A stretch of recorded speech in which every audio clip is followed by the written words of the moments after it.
30 दिन पल तुम बारी बगीचा घर द्वार सब धरिकी आम छुआ मैंने स्कूल पाठ पढ़ुन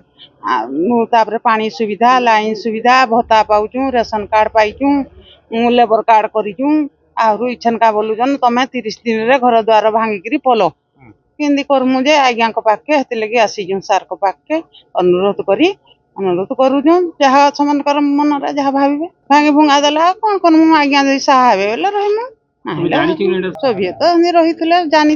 आज्ञा को गला आसिक कुआकुई करूँ। देखो तो आज्ञा काली एक्चुअली हमको गोटे नोटिस देते आम जाइलु तहसीलदार सार डकई आम जाइलु सेठी हमको कहले 30 दिन टाइम देले 30 दिन भितर तुम घर छाड़ी पलाओ और जहाँ गाई बलद छेली मानिकी जहाँ चाष कर सब नहीं जाओ ना तो भांगिकी घर आम तुमको बाहर करदेबू एमती कहले से आम सब कलेक्टर सार को पाखक देखा करने आसलु पाखापाखि आम